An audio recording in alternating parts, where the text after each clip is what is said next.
sextas-feiras. Às terças-feiras nós temos a nossa reunião de estudo, que tem início às 19h30. Aqueles que quiserem tirarem as dúvidas, conhecerem mais, sintam-se à vontade, serão todos bem-vindos. Às sextas-feiras, como na noite de hoje, nossa reunião doutrinária. No terceiro sábado de cada mês, como no caso amanhã, realizamos as entregas de cestas básicas às famílias carentes previamente cadastradas. E pedimos a colaboração daqueles que puderem nos ajudar, que possam trazer 1 quilo de alimento não perecível, porque de quilo em quilo vamos formar mais cestas e mais famílias serão ajudadas, pois a carência do pão material como pão espiritual ainda é muito grande no nosso planeta.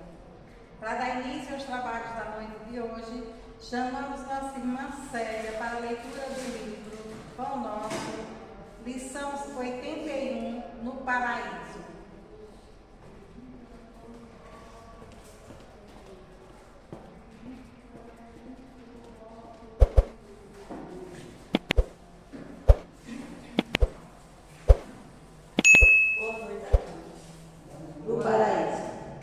Respondeu-lhe Jesus: em verdade te digo que hoje estarás comigo no paraíso. Lucas 23, 43. À primeira vista, parece que Jesus se inclinou para o chamado bom ladrão, através da simpatia particular. Mas não é assim. O Mestre, nessa lição do Calvário, renovou a definição de paraíso. Noutra passagem, ele mesmo asseverou que o reino divino não surge com aparências exteriores. Inicia-se, desenvolve-se e consolida-se em resplendores eternos, no hino do coração. Naquela hora de sacrifício culminante, o bom ladrão rendeu-se incondicionalmente a Jesus Cristo. O leitor do Evangelho não se informa com respeito aos porfiados trabalhos e às responsabilidades novas que lhes pesariam nos ombros, de modo a cimentar a união com o Salvador. Todavia, convence-se de que, daquele momento em diante, o ex-malfeitor penetrará o céu. O símbolo é formoso e profundo e dá a ideia da infinita extensão da divina misericórdia. Podemos apresentar-nos com volumosa bagagem de débitos do passado escuro, ante a verdade, mas desde o instante em que nos rendemos aos desígnios do Senhor, aceitando sinceramente o dever da própria regeneração, avançamos para a região espiritual diferente, onde todo jugo é suave e todo fardo é leve. Chegado a essa altura, o espírito endividado não permanecerá em falsa atitude beatífica, reconhecendo, acima de tudo, que, com Jesus, o sofrimento é retificação e as cruzes são claridades imortais. Eis o motivo pelo qual o bom ladrão, naquela mesma hora, ingressou nas escleritudes do paraíso. Muita paz a todos. Para a prece inicial, chamamos nossa irmã Jane.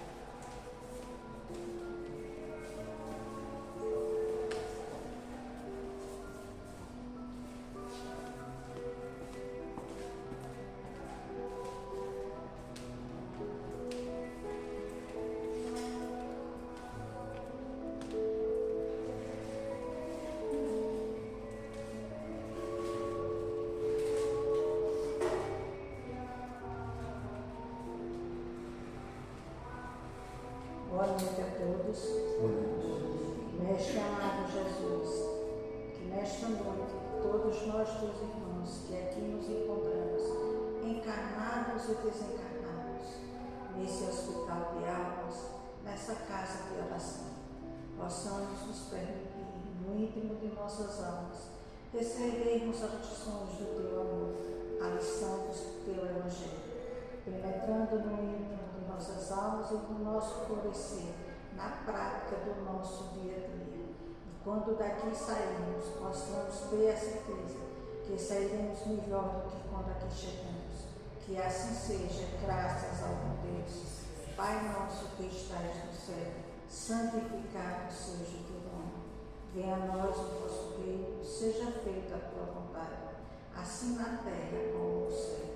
O pão nosso de cada dia nos dai hoje. Perdoai as nossas ofensas, assim como nós também possamos perdoar aos nossos ofensores e devedores. O pão nosso de cada dia nos dai hoje. Perdoai as nossas ofensas. Que assim seja, graças ao bom Deus.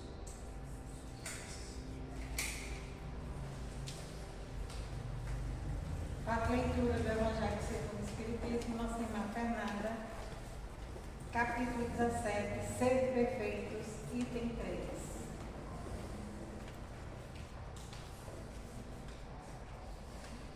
O homem de bem. O verdadeiro homem de bem é aquele que pratica a lei de justiça, de amor e caridade, na sua maior pureza.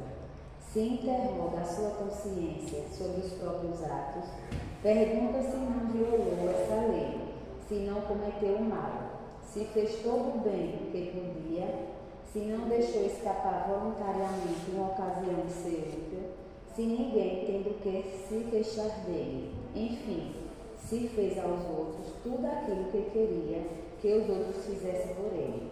Tem fé em Deus, na sua bondade, na sua justiça e na sua sabedoria. Sabe que nada acontece sem a sua permissão e submete-se em todas as coisas à sua vontade. Tem fé no futuro e por isso coloca os bens espirituais acima dos bens temporais. Sabe que todas as vicissitudes da vida, todas as dores, todas as decepções são provas ou expiações, e as aceita sem murmurar. O homem possuído pelo sentimento de caridade e de amor ao próximo faz o bem pelo bem, sem esperar recompensa. Paga o mal com o bem, toma a defesa do fraco contra o forte e sacrifica sempre o seu interesse à justiça. Que assim seja. E é com renovada alegria que o veleiro de luz recebe essas irmãs e amigas. Trabalhadoras do veleiro, Lívia e Lia, sejam bem-vindas. Ela já contou um segredo, mas eu não vou dizer a vocês não, vai ficar assim. Lia contou, né? Lia contou. Sintam-se à vontade, viu? Vai agora.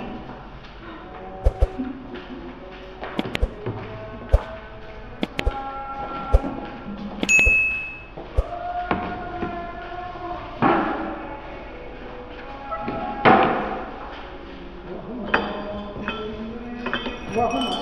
Boa noite, irmãos. Enquanto ela arruma, eu cumprimento. Alô? Tá funcionando? Não. Alô? Boa noite. Enquanto ela arruma, ela tem toque. Então, a gente respeita a irmã que tem toque, né? Tá lembrado. Tá vendo como ela é? Boa noite, irmãos. É assim, a gente é assim. Vai chegando e falando, né? Eu vou falar em pé aqui, dar uma noite em pé, depois eu sento. Eu estava ali sentadinha, eu sou professora, e professor não dá aula sentada, né? A gente parece que dá gastura, tem que ficar em pé, né? E vai para lá, e vem para cá. E eu estava ali assim, não sei como é que vai ser. Eu sentada do ladinho, ali dá gastura. Se me der gastura, eu levanto. Ninguém vai ficar aborrecido. Vamos sentar agora, que Deus abençoe a todos vocês. Querem que eu conte um segredo? Não conta nada. Vocês são muito queridos. Então não é segredo, né? Não é mais segredo. É porque eu nem sabia o que estava acontecendo. Os meninos que me contaram. Meu nome é Eliane. Aí elas me chamam de Lia. Aí eu tô Lia. Aí a amiga disse, que nome bonito, Lia. Mas infelizmente não é meu nome. Meu nome é Maria Eliane. Aí todo mundo me chama de Lia. Mas era isso.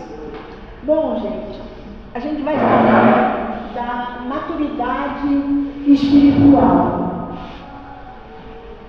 Para a gente começar a falar de maturidade espiritual, a gente sabe assim que a maturidade biológica, ela acontece, né? A gente vai, cresce, desenvolve, vai ficando adulto até... A gente é uma coisa linear, a maturidade biológica. Já a maturidade espiritual, ela não é assim. Ela depende de nós, depende de cada um de nós, nosso processo de amadurecimento espiritual. A gente pode até ser um adulto, um idoso, mas bastante imaturo espiritualmente, porque a imaturidade não está ligada nem ao intelecto, nem ao título, nada disso. Você pode ter o título que for, doutor, PhD, o que for, né, Lívia? E ser uma pessoa extremamente imatura, espiritualmente falando. Porque o imaturo é aquela pessoa que não observa as leis divinas e a pratica. Ele até conhece, ele escuta, ele sabe das leis, mas ele não pratica nenhuma dos ensinamentos. Então ele passa a ser imaturo. Ele sabe, mas não faz. Isso é muito comum, é muito mais comum do que a gente possa imaginar. Se a gente for fazer uma reflexão sobre cada um de nós aqui presente, a gente vai ver que a gente tem posições de maturidade. Porque a gente está nesse processo, a gente está na busca da espiritualização. A espiritualização já é essa maturidade, já é o início, né, dessa maturidade. Você se reconhecer um espírito imortal, não tem como você não ter maturidade, saiba, né? Porque eu sei que eu sou espírito imortal. Eu também sei. Mas tem horas que eu tenho atitudes imaturas. E em que momento a gente tem essas atitudes imaturas? Quando a gente não aplica o Evangelho na nossa vida. Quando a gente fica com raiva porque alguém falou alguma coisa, ou porque não gostei de tal coisa, enfim, por várias bobagens que passam na nossa cabeça. O milindre, né? Fica muito milindrado. Joana fala das causas dessa imaturidade espiritual ou psicológica. Eu não queria entrar nesse rol aí, nessa linha. Ela fala da criança, né, que os pais educam e dão tudo. Eu não sei se é porque caiu na minha cabeça. Eu acho que é porque caiu na minha cabeça, porque eu sou assim com a minha filha. Tudo que ela quer, toma, tudo que ela quer, toma. Agora tem 32 anos e não cresceu. Mas não cresceu por outras coisas também. Então, ela fala que às vezes a criança vai tendo tudo, então o adulto cresce assim. Veja que adulto chato que não é. Não fica feliz se a coisa não sair como ele quer.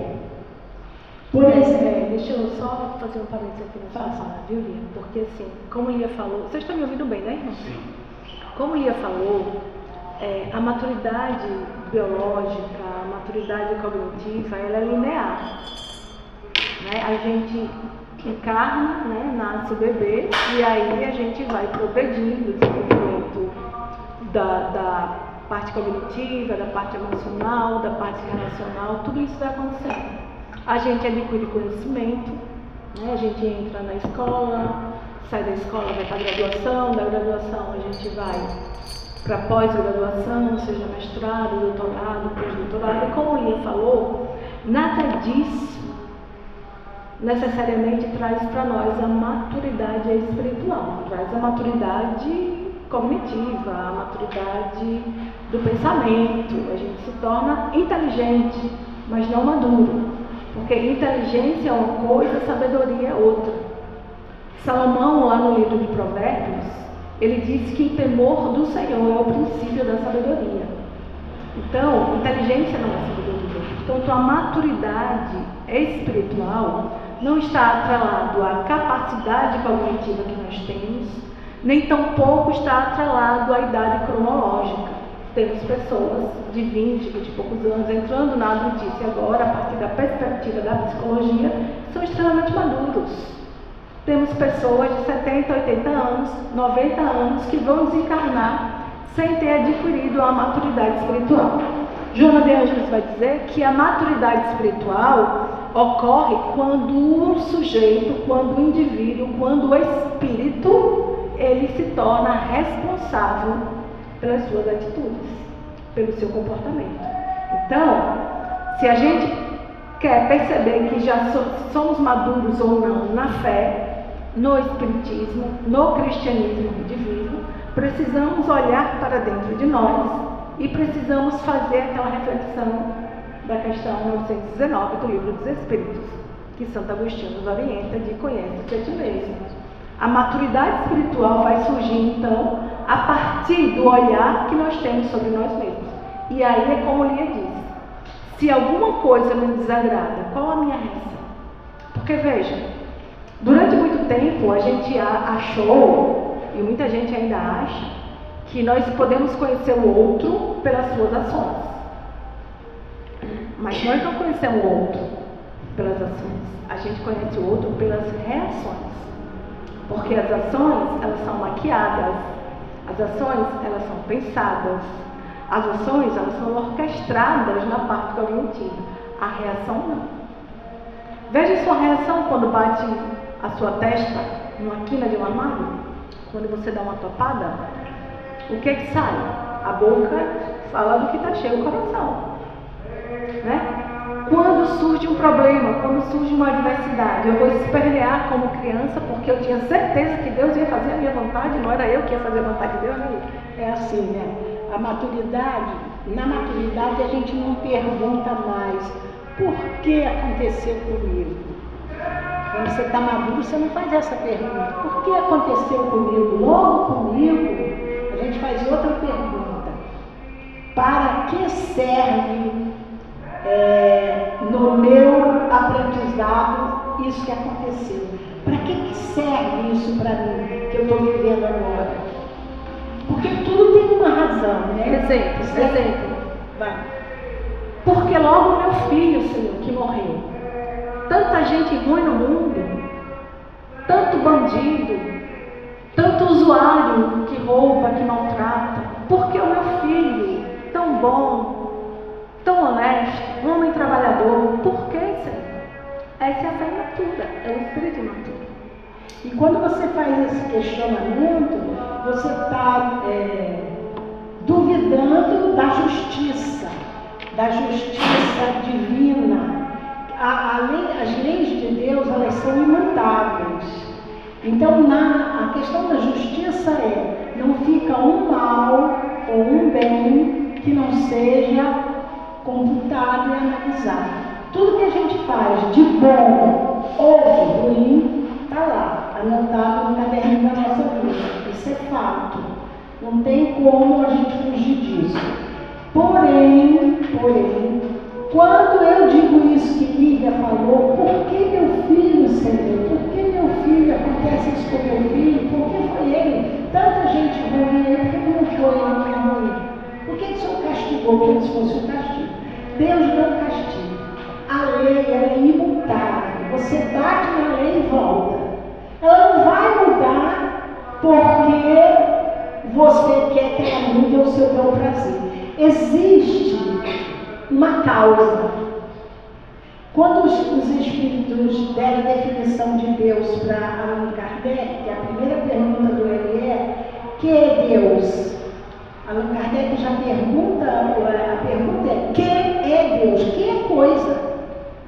Não é quem? Quem é pessoa? Mas Kardec já vai assim: eu quero uma definição que clareie a minha mente. Que é Deus?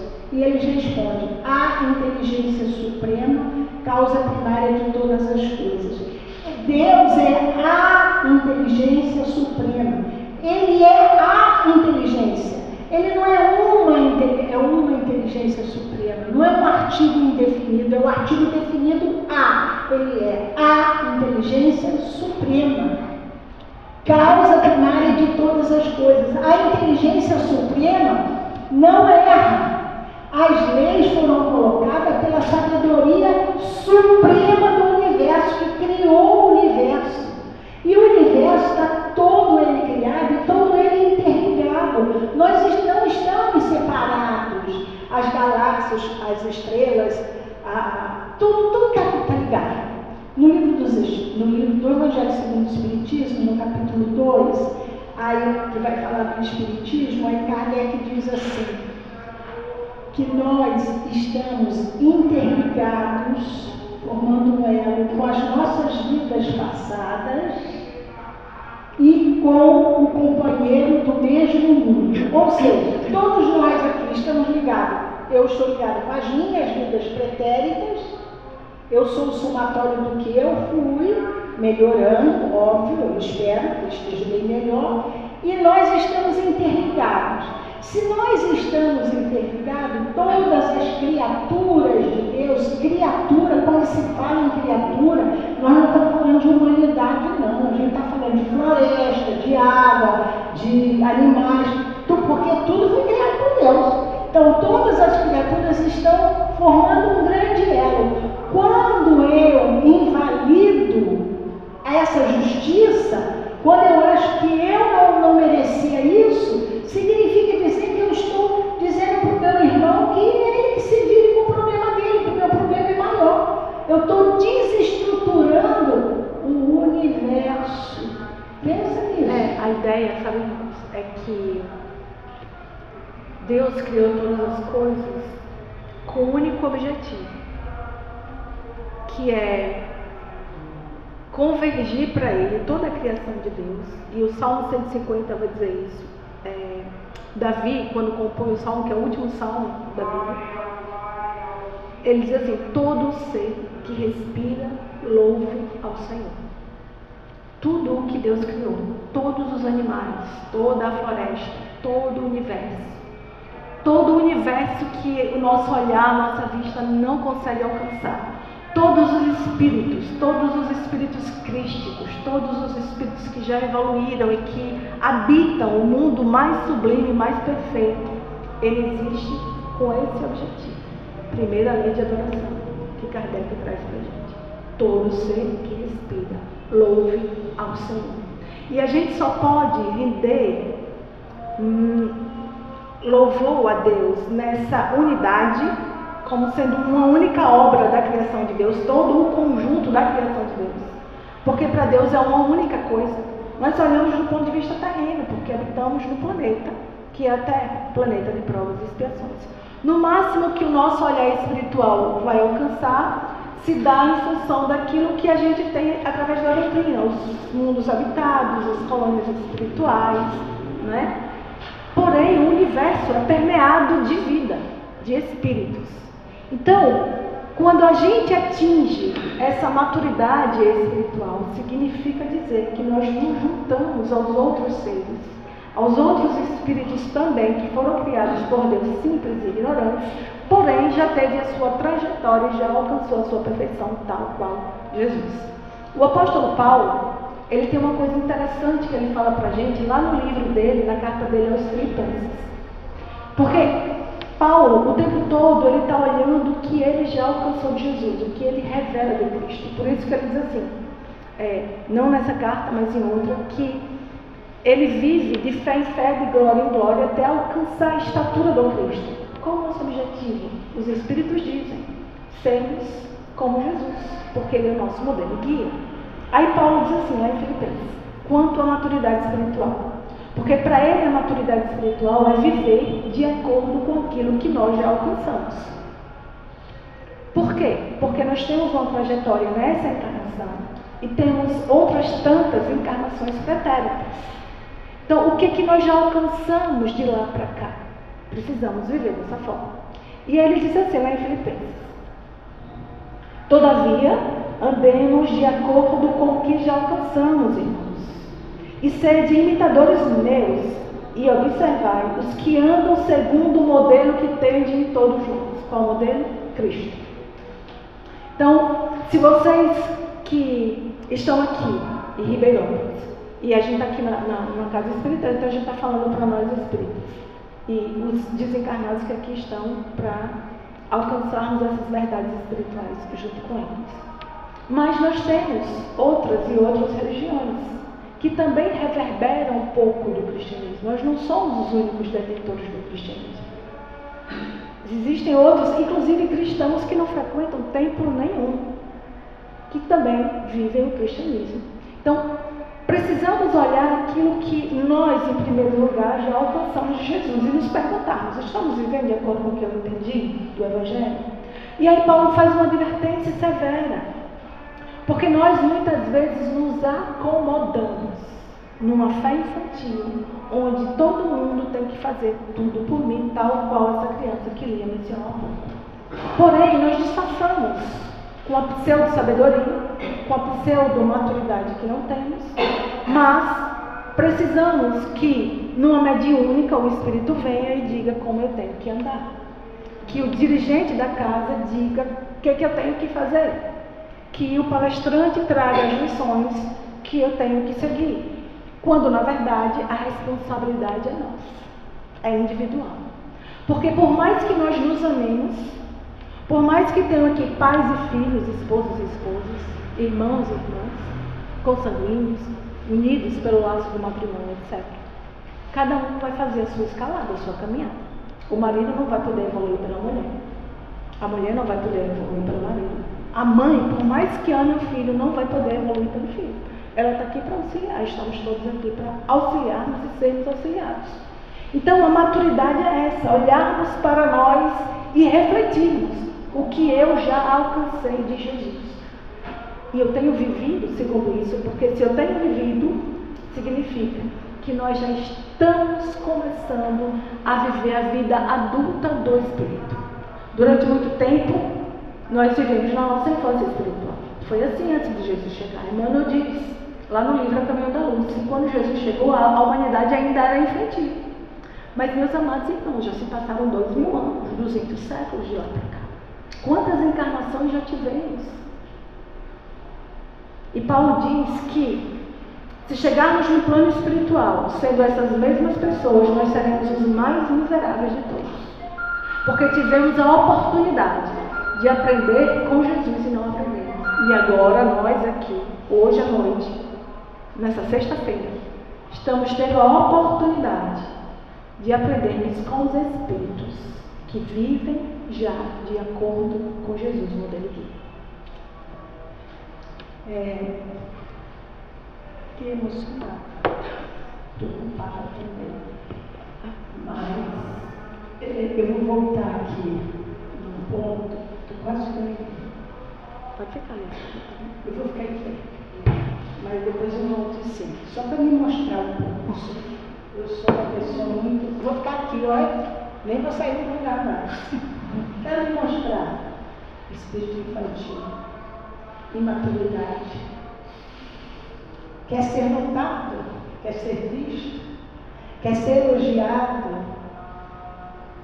Nada disso tem valor. Nada disso tem valor. Porque o valor está no seu sentimento. Eu vou voltar um pouco na justiça de Deus. Se a gente compreende que Deus é a causa primária de todas as coisas, tudo que existe foi criado por Deus, as criaturas criadas por Deus, não a cadeira é transformação da matéria que veio por Deus, pela criação da própria terra. Nos subsolos a gente encontra elementos para poder fazer, a cadeira, o petróleo, e nós temos também minerais e tal. Mas vamos analisar a justiça de Deus para chegar na responsabilidade que Lívia falou. Porque eu sou eu sou assim. Para eu entender uma coisa, eu tenho que viver aquilo, eu tenho que ter um raciocínio racional. Eu não consigo você dizer uma coisa para mim, só fica no ar, mas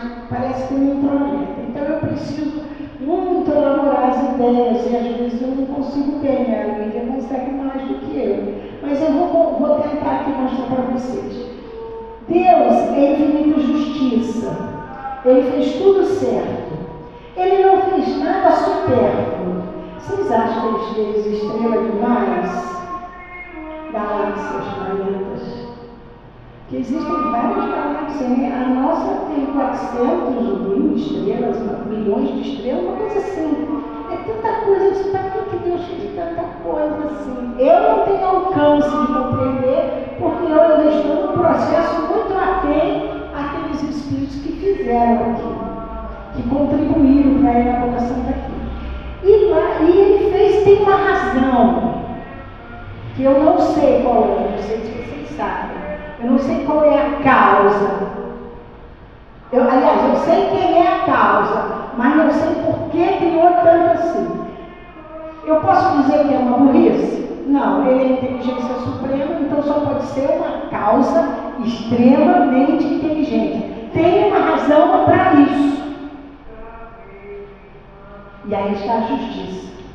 Se eu me meto nesse universo, nesse planeta, e faço qualquer coisa que desagrade a minha irmã Lívia, a minha amiga Lívia, a minha casca de bala, se desagrada, se fere ela, eu estou ferindo o universo, eu estou ferindo a lei de Deus.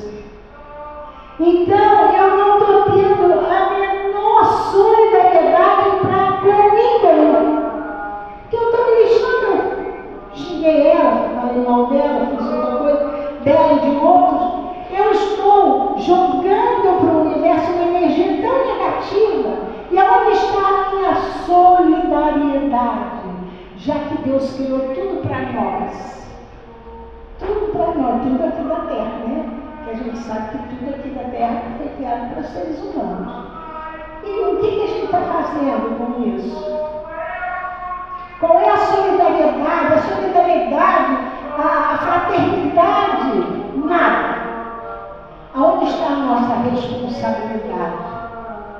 Então, quando a gente se perceber espíritos imortais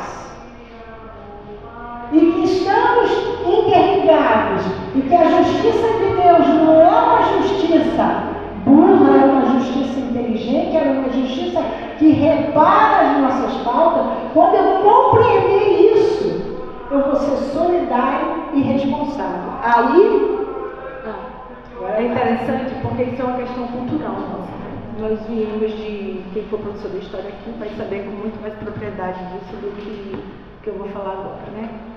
Nós fomos colonizados e a nossa colonização foi de exploração. E nós nos acostumamos a explorar, né? Porque fomos explorados, né? Então, os nossos colonizadores exploraram tudo aqui e foram embora quando eles entenderam que não tinha mais nada, né, para levar. E aí a gente faz o mesmo. A gente reencarna. Antes, colonizadores, agora já não mais colonizadores, agora colonizados. E a percepção muda. O capitalismo vem e nos escraviza novamente, nos dando a entender que a maturidade está em você consumir, consumir, consumir. Só que a gente pode consumir tablet, a gente pode consumir celular, a gente pode consumir cadeira, a gente pode consumir roupa, consumir um monte de coisa. E qual é a ideia, então? Vamos consumir pessoas. Então hoje, a nossa sociedade hoje, ela consome pessoas como se as pessoas fossem descartáveis, era isso que eu ia pensar. Então eu uso de uma relação de um amigo, e depois que eu não preciso mais desse meu amigo, eu descarto. Como eu descarto um copo descartável, um prato descartável. Que se for mal descartado, ainda vai trazer prejuízo para o meio ambiente. E a gente vive assim, descartando pessoas e descartando sentimentos. Amadurecemos quando nós olhamos, e isso é o olhar do cristianismo divino, da doutrina espírita. Quando nós conseguimos olhar para o nosso irmão, sendo irmão da doutrina espírita, sendo irmão não cristão, ateu, de qualquer outra religião, sendo espírito encarnado. A gente amadurece quando a gente consegue olhar para esse espírito e vê-lo como espírito imortal. Pode estar na pior situação, na Cracolândia de Ribeirão. na casa de prostituição, onde a gente achar que é o pior lugar do mundo. Ali tem espíritos imortais. Hoje não estamos nesta condição, mas já estivemos. Não nos enganemos, irmãos. Já fomos vice-pecadores. Já fomos criaturas odientas, horrorosas. Tanto é que ainda temos obsessores no nosso encalço, esperando no fire.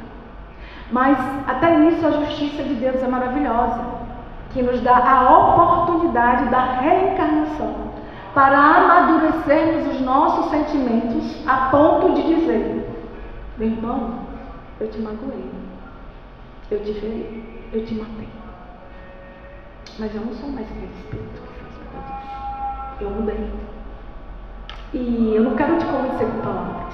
Observe a minha vida, observe essa encarnação. Me ajude, me ensine a te amar. Irmãos, é maturidade quando a gente sai da fé infantil para essa fé que Lia falou racional. Eu preciso pensar, eu preciso de coisas concretas, mesmo que sejam abstratas. E aí Emmanuel diz que o progresso espiritual não se mede pelo que sabemos, mas pelo quanto já somos capazes de viver. E Joana de Ângeles vai dizer que essa maturidade psicológica, essa maturidade espiritual se expressa na capacidade que nós temos de enfrentar as nossas lutas. Quantas vezes nós fugimos? Fugimos para o álcool, fugimos para as compras, fugimos para o sexo, fugimos para a morte, numa linguagem bem de Herculano Pires, somos voluntários da morte, para não dizer suicida. Fugimos. Fugimos para a religião, muitas vezes. Estamos aqui, fugimos, achando que estamos protegidos. Há um mês atrás, mais ou menos, eu estava numa mediúnica e chegou um espírito, uma moça, um espírito feminino, que frequentava aquela casa. E ela disse assim: durante muito tempo eu assisti as palestras, mas eu nunca aprendi sobre o que eu vim aprender aqui no plano espiritual. Eu não estava preparada para morrer. Eu não sabia o que era morrer. Quantas vezes eu vim para doutrinar, achava bonito, achava forte, palestras e mensagens, mas eu não tinha entendido sobre a imortalidade da alma. Irmãos, quantas pessoas frequentam as nossas casas e não entendem a doutrina, e não entendem Jesus, e não entendem a imortalidade da alma. Ontem, quarta-feira, estava numa outra reunião, chegou um espírito dizendo que estava na Igreja Católica e quantas vezes buscou a irmã Dulce dos pobres em vão nas suas promessas. Era a olhada daquele espírito. Quantas promessas ela fez, achando que porque ela se confessava, ela recebia o perdão do Padre e ela estava perdoada dos seus pecados. E então ela tinha o céu como garantia, porque ela estava perdoada. E aí ela chegou no plano espiritual e descobriu que tudo foi em vão. E ela agradecia àquela casa que estava instruindo ela ali com aqueles estudos. Quantos partem, quantos voltam para o plano espiritual sem a amadurecer de quem é a responsabilidade de cada um de nós? Mas enquanto médiuns, palestrantes, dirigentes de casa, sei lá o que fazemos aqui no nosso papel, é responsabilidade nossa também ensinar e acolher esses espíritos. O apóstolo Paulo fez isso na igreja de Coríntios.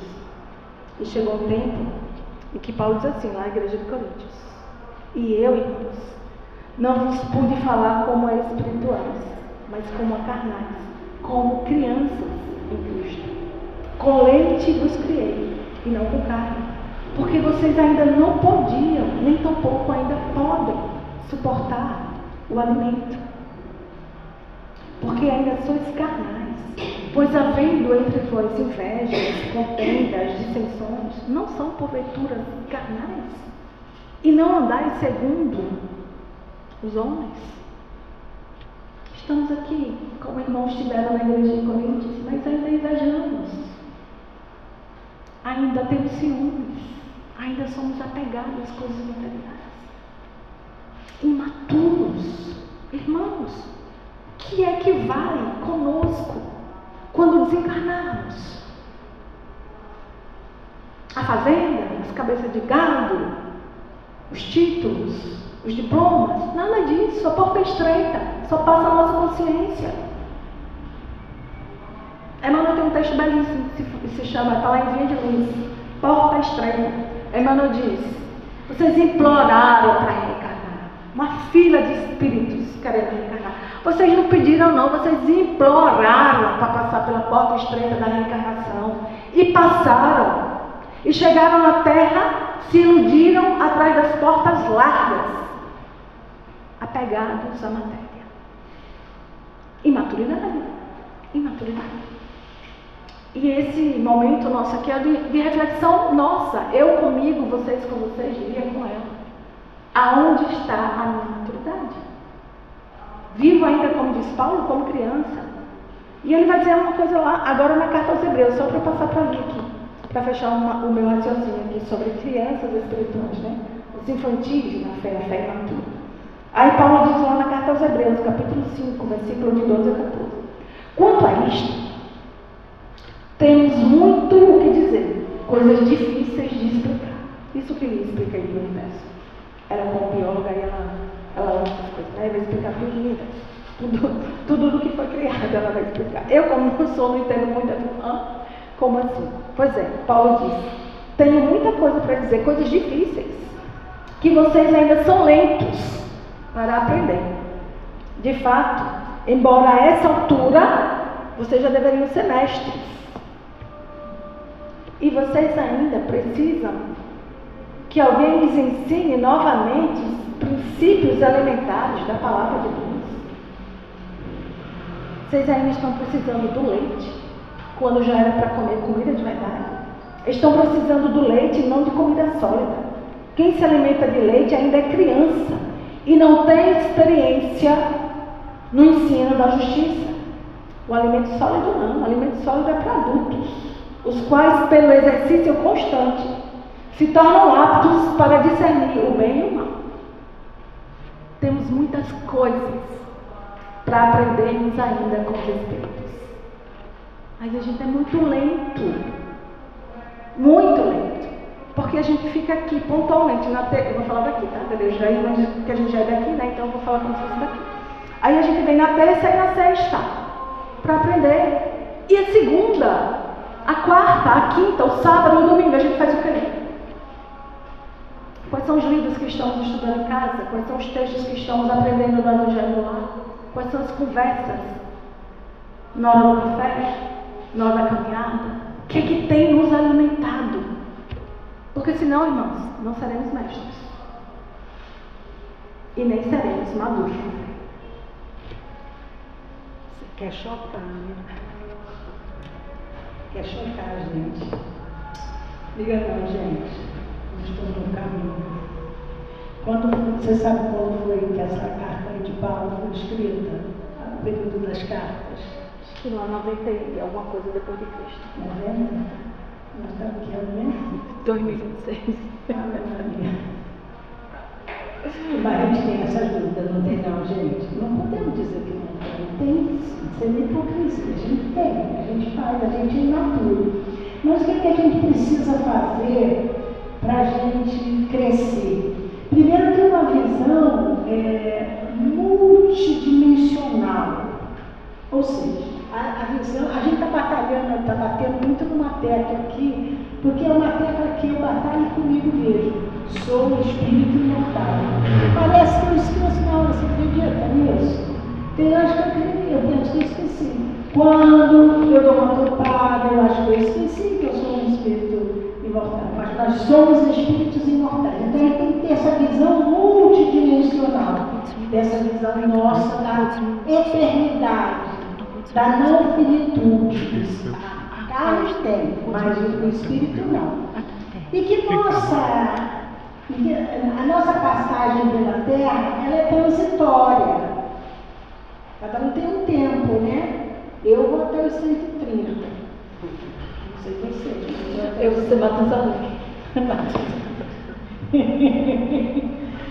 Então, o espírito que tem maturidade, ele precisa ter. A gente não pode negar que a gente não precisa ter nada não, só basta respirar, nem nada. A gente precisa comer, a gente precisa se divertir, a gente precisa ter trabalho, a gente precisa da doutrinária, a gente precisa de muita coisa. Da doutrinária não tira a doutrinária, a gente precisa de muita coisa material. Mas a gente só deve ter o necessário. Para que a gente vai ter demais se a gente não vai levar nada? Tem um texto de Emmanuel que se chama Sobras. Só o que você faz com as sobras? Então, Emmanuel diz o seguinte: o que sobra para você faz falta falta para alguém. Outro, é óbvio. No Livro dos Espíritos diz assim, que vai haver sempre ricos e pobres, mas a miserabilidade é em função do nosso egoísmo, porque tem gente que tem demais. Quando você tem demais, alguém vai ficar sem. Não tem como, gente. A matemática sabe? Então, se eu tenho demais, alguém vai ficar sem. Então, o espírito mais amadurecido, ele tem as coisas, mas as coisas absolutamente necessárias. Agora, ele luta dia a dia para ser. Ele luta tão intensamente para ser. Ser o quê? Ser um homem de bem. Que foi lido aqui no Evangelho.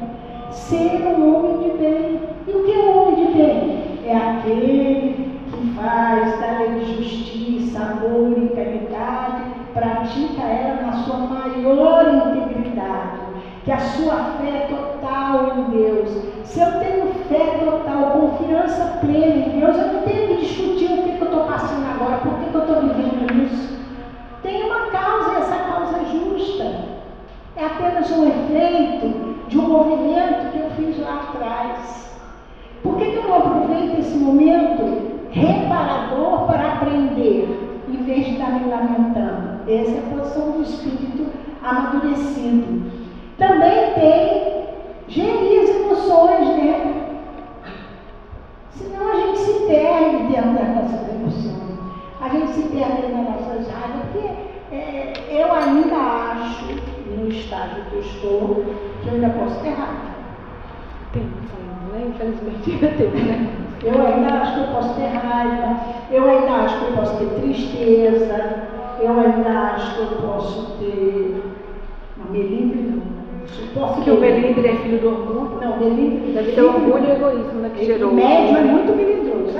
Médio, eu sou médio, aí então médio é coisa. Não, eu não quero ser melindre, esses melindres. Mas eu me deixo, eu tenho raiva, tem horas que eu tenho raiva. Eu tenho raiva quando eu limpo a casa, eu tenho um gatinho que tem refluxo, aí vomita. Que raiva que me dá. Vou eu lá limpar o vômito do gatinho, porque come demais, ele não pode comer muito, ele vomita. Eu tenho raiva. Mas o que eu não posso ter é uma raiva contínua, é uma raiva que vai destruir as minhas células orgânicas, porque ela nasce no meu pensamento, nasce no espírito. E aí o espírito transmite para o perispírito, que chega ao corpo físico e vai destruindo nossas células, vai dar o quê? Por isso que eu falo muito de Paulo, viu, irmãos? Porque eu gosto um pouquinho dele. Gosta muito. E ele diz assim: irai-vos e não pequeis.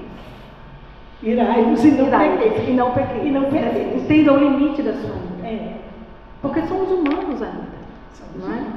Então, assim, existem emoções que são eminentemente humanas. Por isso que Kardec vai dizer no Evangelho segundo o Espiritismo que o espírita ele é conhecido por domar. Eu não gosto da palavra domar, porque parece que a gente tem um bicho, né? Mas educar. Mas você mesmo domar. Educar, eu gosto de falar educar, né? Eu acho que fica mais bonito assim, né? Falando para os professores. Vamos educar as nossas más inclinações, as nossas más tendências, né? Esse é o homem. Esse é o homem de bem. Porque, olha, tem dois santos na Igreja Católica que eu amo demais. Que eu amo uma santa que não é muito conhecida, que é Santa Joana de Chantal. Ela é a primeira encarnação que a gente conhece aqui de Sheila, o espírito Sheila. Sheila foi essa Santa Joana de Chantal, que nasceu na França. Ela nasceu em 1572. 400 anos depois eu cheguei no mundo, olha. E eu fico assim, meu Deus, 4 séculos para aprender com essa santa, eu não aprendi nada. E ela foi discípula de um outro santo que eu gosto muito, talvez seja por isso, que é São Francisco de Sales. Ele foi bispo na cidade de Genebra, lá na Suíça.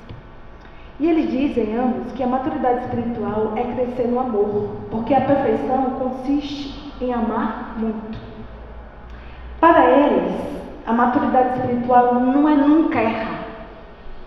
Erra e amar o outro com as suas imperfeições e nos amarmos com as nossas imperfeições. É sermos mansos com o outro e mansos conosco. É aceitar a nossa fraqueza, sabendo que essas fraquezas serão a nossa fortaleza no futuro. Porque Paulo diz, quando eu sou fraco, aí é que eu sou forte. Porque foi na minha fraqueza que eu aprendi a aperfeiçoar o meu espírito. E aí, para encerrar aqui a minha parte, porque o tempo urge, e entender que, assim, sabe, irmãos, a maturidade espiritual é quando a gente serve sem aplauso. Tem mais tempo?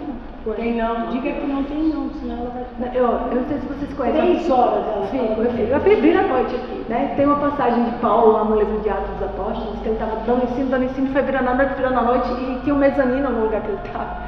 E tinha um garoto que se chama Eutico. E o menino começou a cochilar, e no meio da pregação de Paulo, o ensino de Paulo, ele caiu. Acabou a pregação, e aí vamos ver se o menino morreu, graças a Deus não tinha morrido. Paulo continuou a pregação. Então, eu sou assim. Só se realmente não me deixarem falar, mas eu amo falar do Evangelho. E a maturidade espiritual é quando a gente aprende, por exemplo, a servir sem querer aplauso. Quando a gente compreende sem exigir concordância. Quando a gente ama sem posses. Quando a gente compreende o outro e ama o outro sem precisar de nada em troca. Voltando para Joana de Ângeles, ela diz que a maturidade espiritual vai se expressar nas nossas vidas a partir da aceitação consciente das nossas experiências. Nós amadurecemos e a nossa maturidade se dá quando nós não transferimos as nossas responsabilidades para o outro, muito menos para Deus, para Jesus ou para os espíritos superiores. Eles estão aqui para nos amparar. Deus é o nosso Pai. E todo pai educa o filho que ama. Se passamos pelas vicissitudes, se passamos pelas dificuldades na vida, nos lembremos das causas atuais das aflições que Kardec traz para nós no Evangelho segundo o Espiritismo. Nós não somos vítimas. Não somos. Já fomos algozes no passado. E o que estamos fazendo agora é quitar as nossas dívidas e quitar da melhor forma possível, com o amparo, com a tutela de Jesus, sendo Ele para nós o nosso modelo guia. Meus irmãos, agradeço de coração essa oportunidade bendita que a espiritualidade nos dá de refletirmos juntos sobre maturidade espiritual e que nós possamos, ao longo dos dias, dos meses, dos anos, das encarnações, adquirirmos essa maturidade e que sejamos esses trabalhadores da última hora, que o único salário que Ele quer é a alegria de servir aquele que nos chamou das trevas para a luz. Que Jesus nos abençoe. Eu encerro as minhas palavras dizendo assim, que a imaturidade psicológica do homem leva o homem a anular a própria identidade, porque o imaturo fica copiando os outros, né? Copia, dá desculpa, como ela falou, a culpa é do obsessor, a culpa é da família, a culpa é de não sei quem.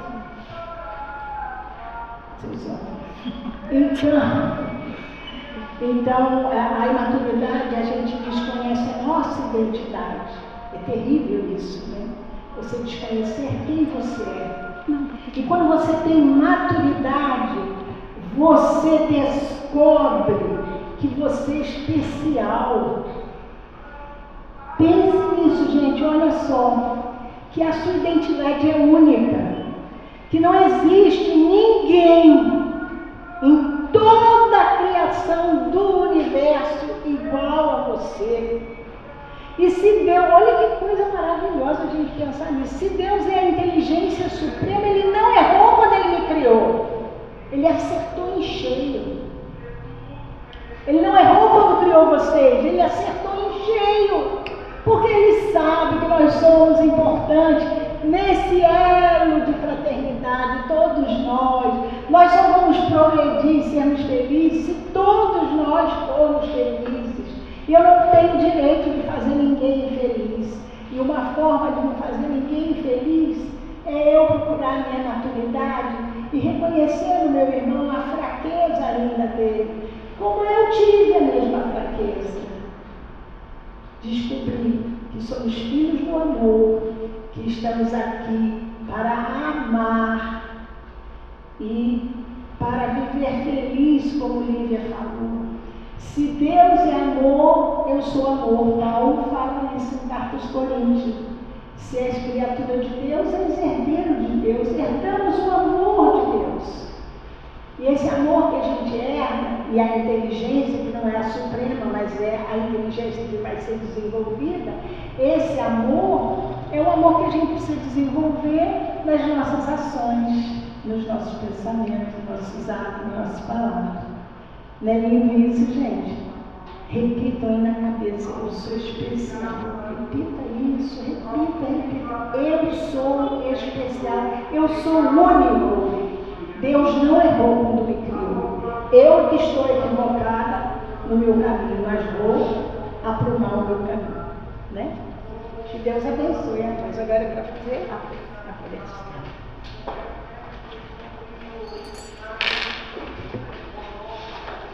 Logo após a prece, faremos o passe.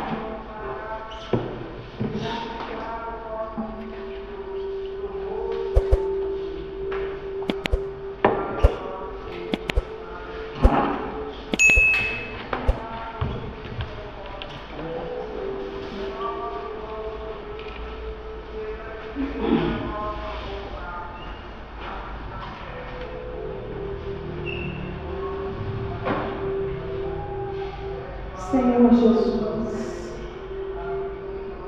amigo e irmão de todas as horas, estiveste entre nós para nos ensinar, nos educar, através das suas ações, das suas palavras, do teu olhar, do teu amor que irradiava em torno de todos aqueles que estavam ali. Da mulher no raiz, que toca na barra do seu cálice e se cura, porque tinha certeza que de ti sairia a cura dela. E o Senhor olha e diz: a tua fé te curou, porque a fé cura. A fé, a confiança em Deus. E é isso que a gente pede a ti, Jesus, que nos ajude a confiar nesse Pai amoroso, que não existe um acaso, que estamos aqui por um motivo muito especial, porque somos especiais, somos filhos de Deus, somos irmãos, Senhor Jesus. Nos ajude a compreender o amor, porque esse amor é o que vai salvar a humanidade. Hoje vivemos momentos de grandes dificuldades, por incompreensão de alguém ali, o outro lá. Mas não vamos desanimar, Senhor, porque sabemos que quanto mais amarmos, quanto mais pensarmos no bem, diluiremos esses pensamentos do mal. Que sejamos a gota d'água no bico da ave pequenina, um pingo d'água no oceano, mas que a gente seja esse pingo d'água para apagar o fogo da maldade, do egoísmo, da ironia. Mas que primeiro apaguemos em nós, Senhor Jesus, para que a gente possa ser chamado de verdade filhos de Deus, que cresça em nós a humildade, para que o reino dos céus esteja em nós. Que sejamos misericordiosos com o outro, para que a gente possa receber também a misericórdia.